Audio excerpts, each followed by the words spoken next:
Hello student, video के इस भाग में हम लोग कक्षा 7 की हिंदी फर्स्ट का चैप्टर नंबर 8 कोई दिन अशुभ नहीं, इसका अध्ययन करेंगे। हम लोग वृंदावन लाल वर्मा जी द्वारा लिखी गई ये कहानी है, जिसमें उन्होंने कोई भी दिन या वार शुभ अशुभ नहीं होता उसके बारे में बताया है। यानी कर्म को प्रधान बताया है कि व्यक्ति को बिना आलस्य के जो है काम करना चाहिए, अपने लक्ष्य को पूरा करना चाहिए।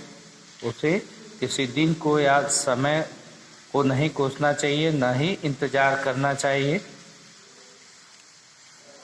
तो अपने काम के प्रति तल्लीनता दिखाते हुए व्यक्ति को कर्मशील बनकर आलस्य त्याग करके अपना काम करना चाहिए, और वही व्यक्ति सफलता को प्राप्त करता है जो व्यक्ति बिना आलस्य किए जो है अपने काम के प्रति सदैव उत्सुक रहता है।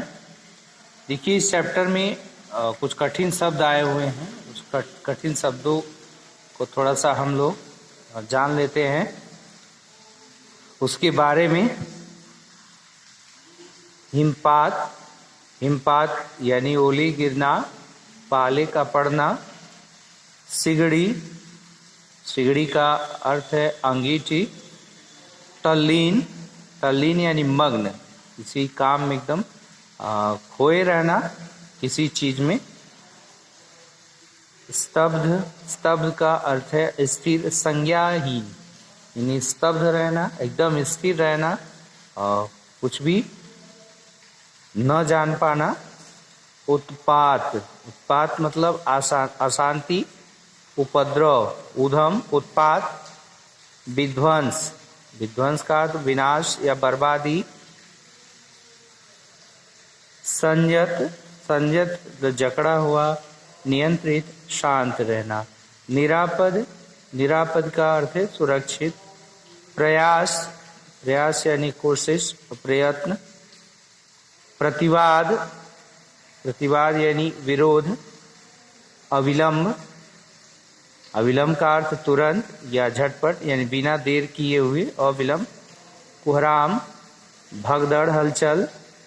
आश्वासन यानी दिलासा देना। कुछ लेखक के बारे में जान लें हम लोग। वृंदावन लाल वर्मा जी का जन्म जो है 9 जनवरी 1889 ईस्वी में झांसी में हुआ था। वृंदावन लाल वर्मा ऐतिहासिक कहानीकार एवं लेखक के रूप में प्रसिद्ध हैं। इनकी प्रसिद्ध रचनाएं हैं विराट की पद्मिनी, मृगनयनी, राखी की लाज, अमरवेल उपन्यास है, हंस मयूर, बांस की फांस, पीले हाथ नाटक है, खजुराहो की 2 मूर्तियां, जहांगीर की सनक, रक्षा, शरणागत आदि कहानियां हैं। इन्हें पद्म भूषण, साहित्य वाचस्पति, सोवियत लैंड, नेहरू पुरस्कारों से सम्मानित भी किया गया। इनकी मृत्यु 23 फरवरी 1969 में हो गई। आइए इस चैप्टर को देखते हैं हम। कोई दिन अशुभ नहीं।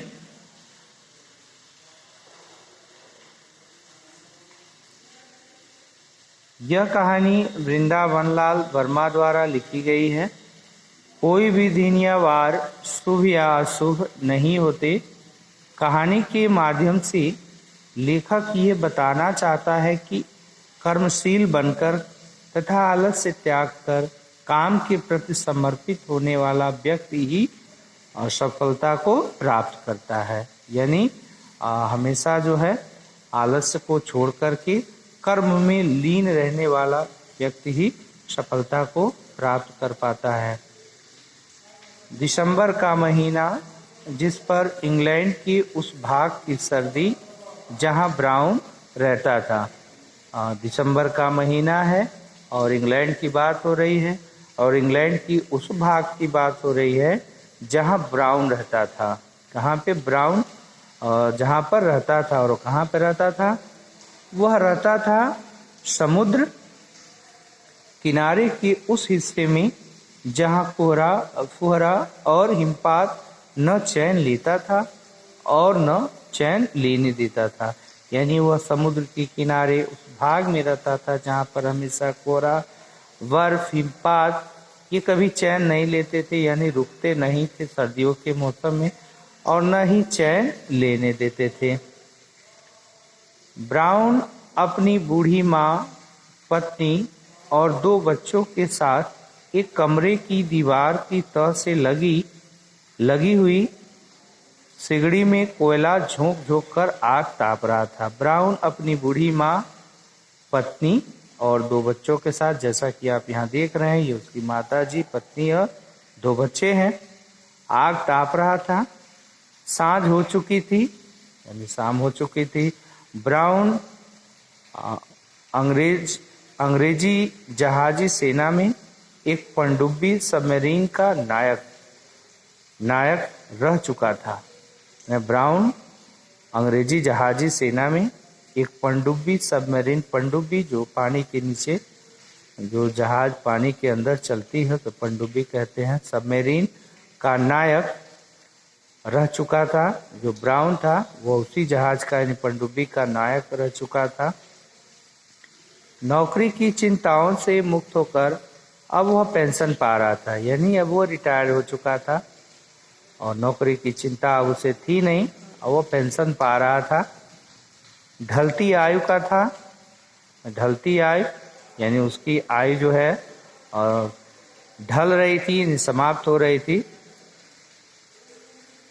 रिटायर था तो रिटायर के बाद की आयु ढलती आयु ही है, परंतु था स्वस्थ, लेकिन वह बिल्कुल स्वस्थ था।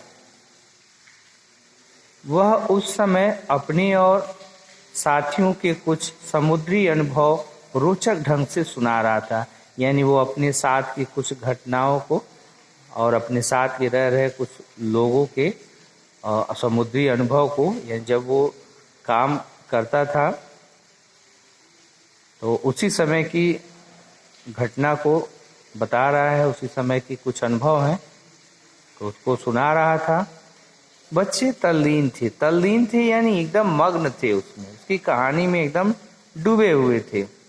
उसकी माँ झपकी ले रही थी और उसकी माँ जो है वहीं झपकी ले रही थी। पत्नी की भी ठंड छूट चुकी थी, परंतु वह गृहस्थी की किसी समस्या में उलझी हुई थी। बाहर से किसी ने दरवाजा खटखटाया। भाई पत्नी की भी ठंड छूट चुकी थी, यानी वो आग सेक चुकी थी, परंतु वह गृहस्थी की किसी समस्या में भी उलझी हुई थी। बाहर से किसी ने दरवाजा खटखटाया और उसी समय जो है बाहर से किसी ने दरवाजे पर दस्तक दी, खटखटाया। ब्राउन की पत्नी बाहर गई और एक तार लेकर आ गई।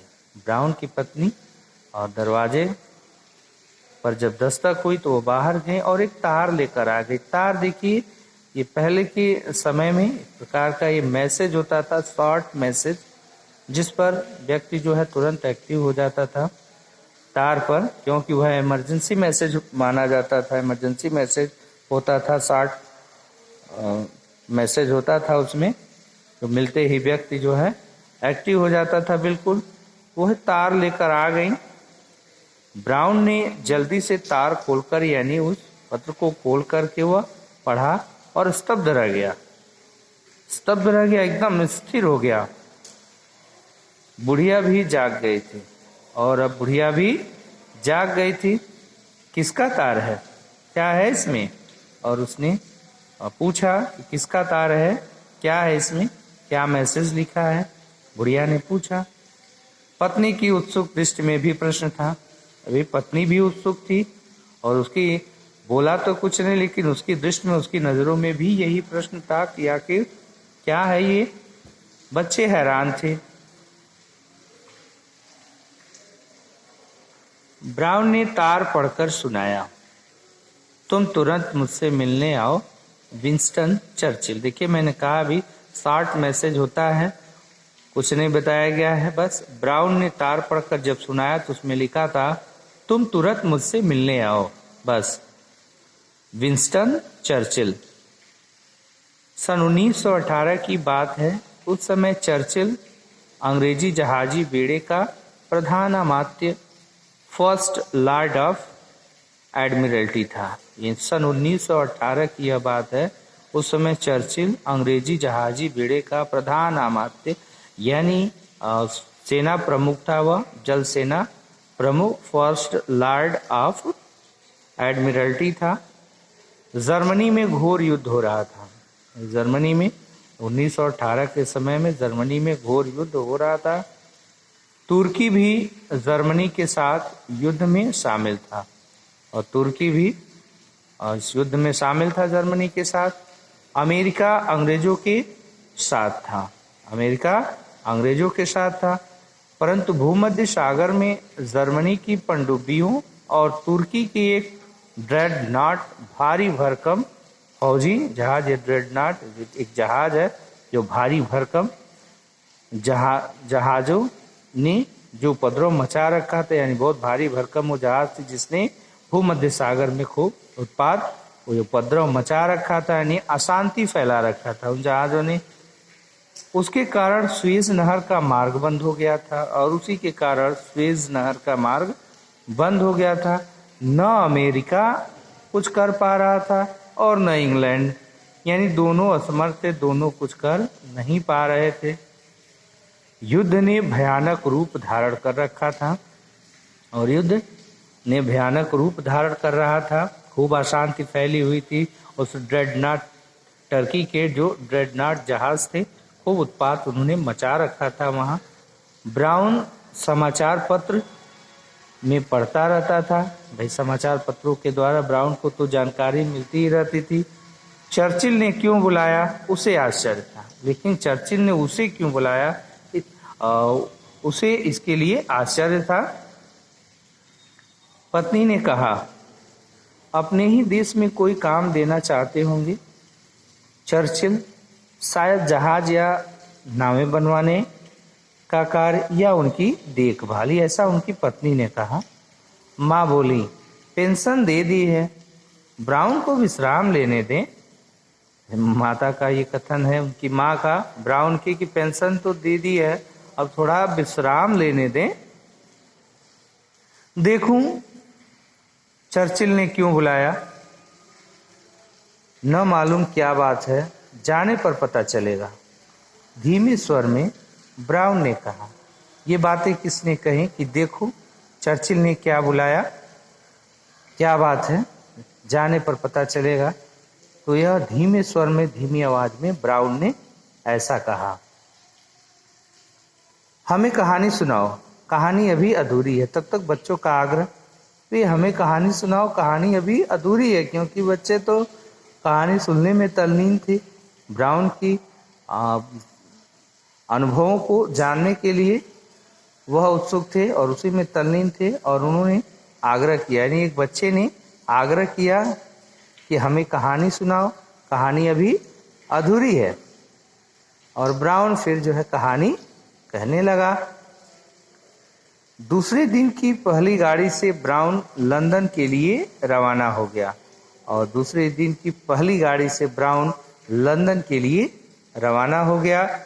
जैसे ही वह चर्चिल के कार्यालय में पहुंचा, चर्चिल ने तुरंत बुला लिया, मानो चर्चिल उसी का वेट कर रहे हों, उसी का इंतजार कर रहे हों। और जैसे ही वह पहुंचा, चर्चिल ने तुरंत उन्हें बुला लिया।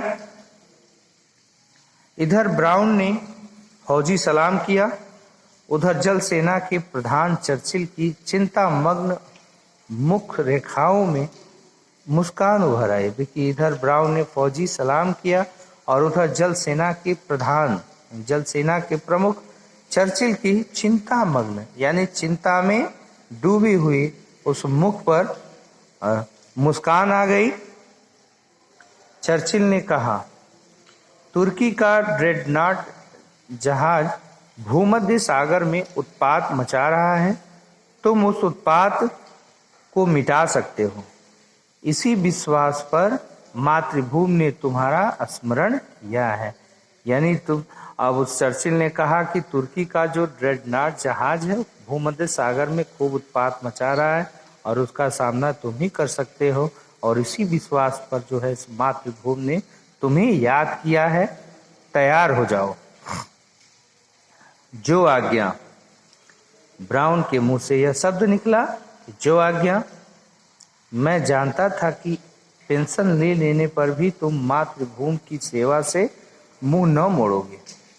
अब चर्चिल ने कहा कि मैं जानता था कि पेंशन के बाद भी तुम अपनी मातृभूमि सेवा के लिए कभी मुंह नहीं मोड़ोगे। मुझे भरोसा था। तुम्हें एक सबमरीन दिखलाता हूँ। मुझे इस बात का भरोसा था। तो अब चलो तुम्हें मैं एक सबमरीन दिखलाता हूँ, यानी एक पनडुब्बी दिखलाता हूँ। उसी को लेकर तुम्हें अपने साथियों सहित यात्रा करनी पड़ेगी और उसी जहाज में तुमको अपने साथियों के संग यात्रा करनी पड़ेगी। तुम्हें इन साथियों के चुनाव का अधिकार होगा और तुमको अपने इन साथियों के चुनाव में अधिकार होगा चुनने के लिए साथियों को अपने मन के मुताबिक साथियों को अपने साथ ले जाने के लिए यह पूर्ण अधिकार होगा। इनमें से अधिकतर पेंशन प्राप्त नाविक होंगे और उस टीम में अधिकतर जो है जो रिटायर्ड कर्मचारी थे वही थे। इनमें से अधिकतर पेंशन प्राप्त नाविक होंगे। ब्राउन ने हामी भरी। चर्चिल उसे सबमरीन दिखलाने ले गया। ब्राउन ने हामी भरी और अब चर्चिल उसे सबमरीन यानी उस पनडुब्बी को दिखलाने ले गया जिसके द्वारा तुर्की के उस ड्रेडनॉट को ध्वंस करना था, यानी उसका विनाश करना था, उसको नष्ट करना था। और उस पनडुब्बी को दिखाने के लिए ले गए चर्चिल, जिससे जो है वो अपने दोस्तों के साथ वहां जाकर के उस ड्रेडनॉट यानी तुर्की के विध्वंसक जहाज का ध्वंस करना था जो भूमध्य सागर में उपद्रव के बवंडर उठा रहा था, जो भूमध्य सागर में पूरा उत्पात मचाया हुआ था।